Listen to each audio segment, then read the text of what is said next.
What is up, YouTube? Today we're going to talk about the power to fly versus a virus paramotor.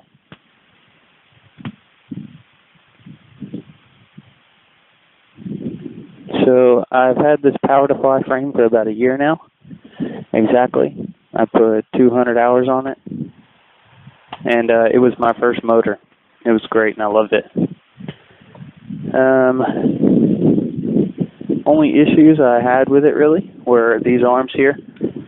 When I first got it, they kept loosening up in flight. My fix for that was to grease the bolts and put 2 nuts on the back side. Not sure if you can see that or not. So I put 2 self-locking nuts on the back of the bolt. This is an air consumption 130 ultimate motor that I have on the back. And the troubles I had with this in the past year and 200 hours, the carburetor, these bolts here, would sometimes break or loosen up, and then it wouldn't idle right. I ended up just replacing the carb, and most of my issues went away then.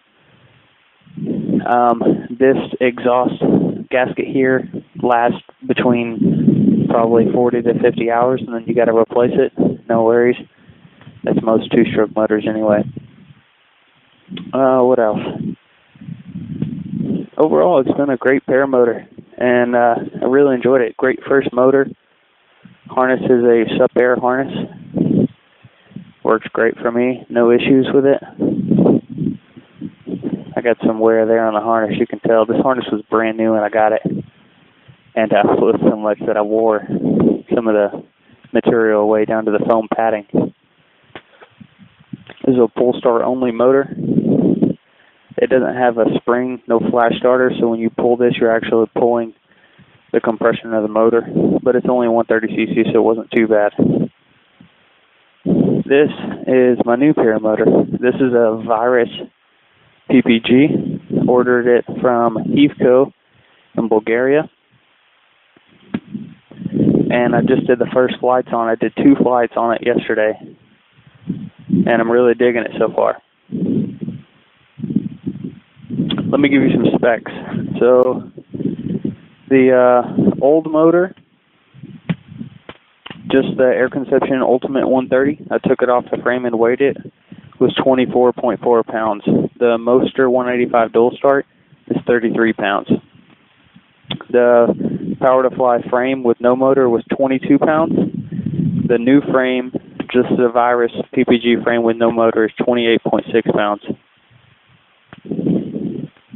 The new frame, the virus frame, with a motor installed and no fuel, is 66 pounds.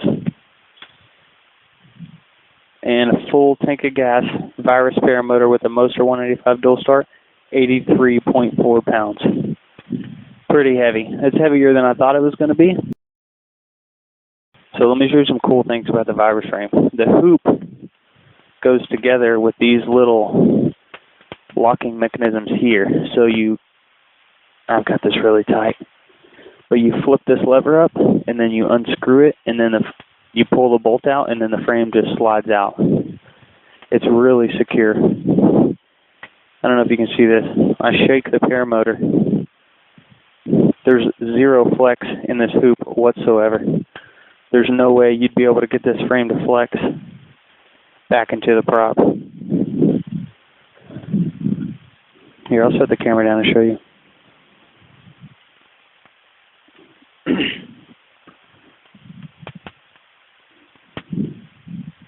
Watch this. Pulling the hoop here. That's all the flex I can get. Very little. Let's do the power to fly frame now.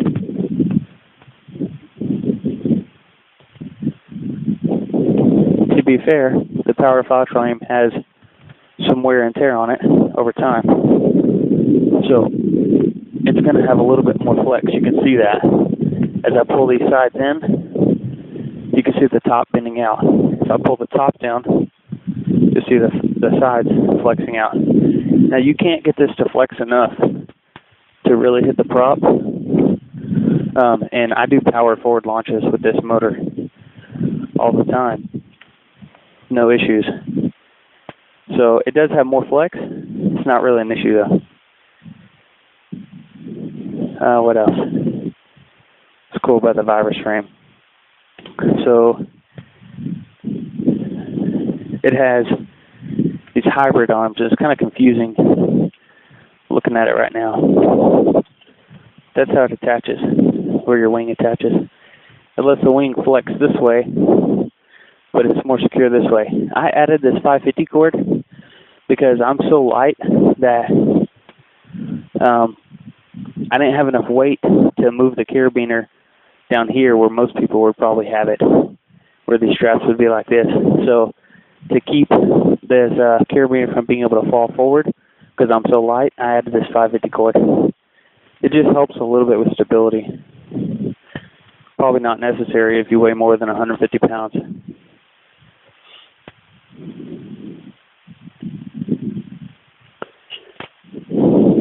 Virus comes with this primer bulb right here. You mount that up into the air box right there, and you can reach this bulb while you're standing up or in flight. Just reach back. You can pump it a few times. If you kill your motor and it's cold and you need to restart it, you can easily restart it that way. It's kind of neat. So I like that. The other thing is the way this netting is super tight. It like twangs when you pull it, and the way that it tightens is it has this little slide thing. So you would unclip this. I just have it wrapped around there to secure it, and then you pull up and then pull the netting down, and it pulls the netting super tight. It's really easy to tighten up anytime. These arms here slide off. Push this button, unlock it, and boom, the arm comes off. Look how thick that bolt is. There's no way you're going to bend or break that. These arms are solid too, super strong. So that's a cool feature that I really liked. And then to lock it, you push the button in, boom, it's locked in place.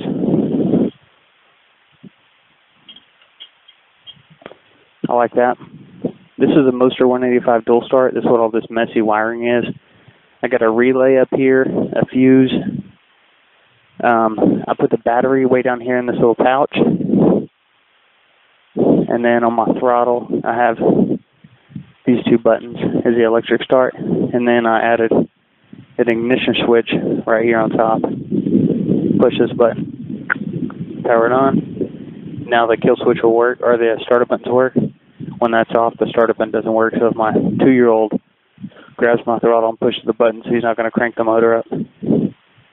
So I flew this frame last night for the first time. I first flew it with no anti-torque lamels. And the Moster 185, if you've flown one before, you know they have a lot of power and a lot of torque. And I could definitely feel all that torque. And then these, a lot of people say they're a gimmick, but I'm telling you, I put these things on there, literally landed, put them on, and took right back off, and I was blown away by how much they work.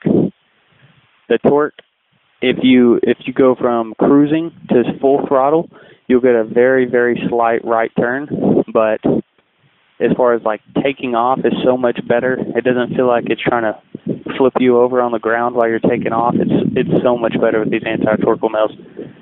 I will never own another paramotor that does not have these anti-torque lamels. I will continue to buy these for every paramotor that I have, because that's how much better I think the paramotor flies with them. And that's the truth. If you haven't seen a Moster 185 dual start yet, that's what the starter is. No issues with it whatsoever. I'm using a 4-cell LiPo, like a 1300 milliamp 4-cell LiPo. Starts it up no problem. Actually, I'll start it for you guys. Be cool to see. Put this camera down.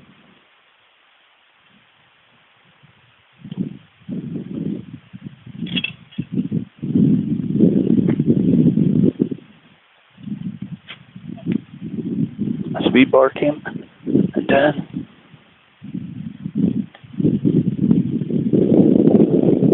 It's windy today, so I'm not flying, so I'm talking to a camera instead. Alright, ignition's on. Plug the battery in.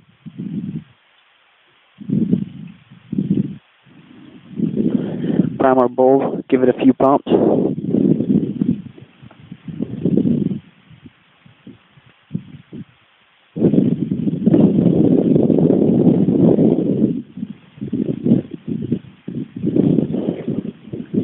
Alright kids, don't start your motor on the ground at home.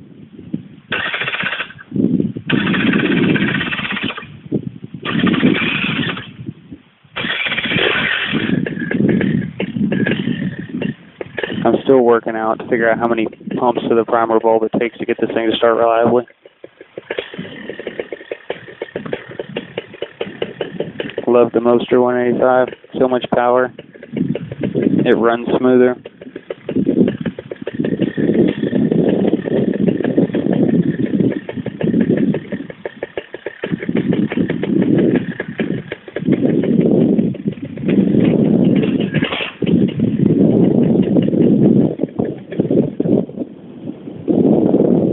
Switches off. Unplug the battery for safety as well. Let's crank the power to fly up. This one you don't have to prime because it has a choke lever. So you flip the choke lever up on the carburetor, and then the choke can be released also by just touching the throttle. Pulling the throttle releases the choke. First pull.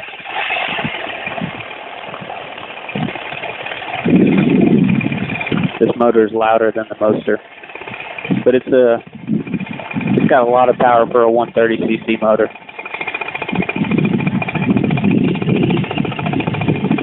This motor I just recently rebuilt about 20 hours ago. New jug, new piston, new rings, cleaned everything out on the inside. It's running great.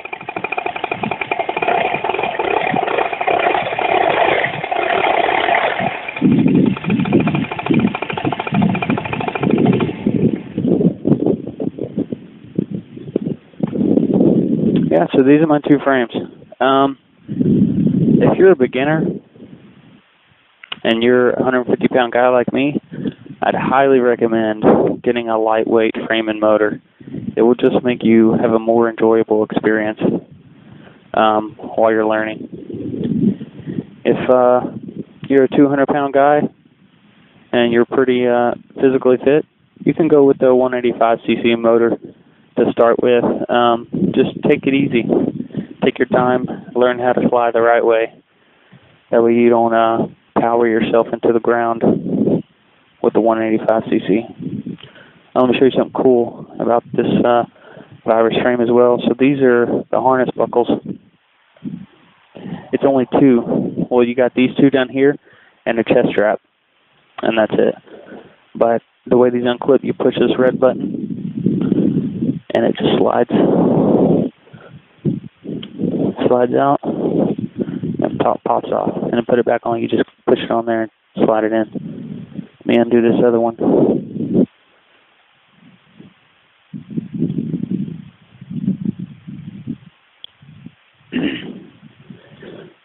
This is kind of a neat feature. So if you fold this in, I don't really use this because I don't transport my motor hardly ever. You can fold the harness up here like this. Boom. You got all that space down there, and if you notice, there's wheels right there. So you can roll your paramotor around on its wheels like this. If you got a bad back or something, no worries. Paramotor has a wheels. Just roll it back into the garage like this. Doo-doo-doo.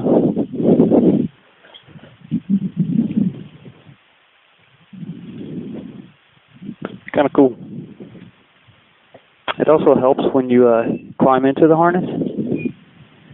You sit down, you know, into the harness, buckle in or kneel down, and then when you lean forward, the wheels help roll the paramotor backwards and then put the paramotor on your center of gravity on your back.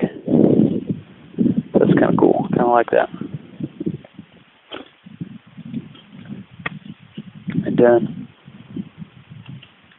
yep. So one reason I chose a Virus because number one, it has a hybrid arms, comes with anti-torque lamels, strong hoop, fairly. Well, I wouldn't call it lightweight. I would call it average weight. But it's strong for its weight. It's not like it's heavy and weak. I love the tank. So that you have all this open space for airflow to get to the prop. Instead of having all this thrust from the prop here, blocked by the fuel tank. So I like that. What else? Look at this fuel tank. So one downside of this is it's very hard to see how much fuel you have left in flight. I know I can fly about 2 hours safely on a full tank. And to be honest, 2 hours is a lot of flight time. It's plenty. But the fuel tank starts down here and goes all the way up, and it's in between the harness and the motor right here. And this is the gas cap. This is super nice to fuel the paramotor right here. No funnel needed. My gas tank just boop, fits right in there. I could just fill it up with no funnel. So I really like that feature.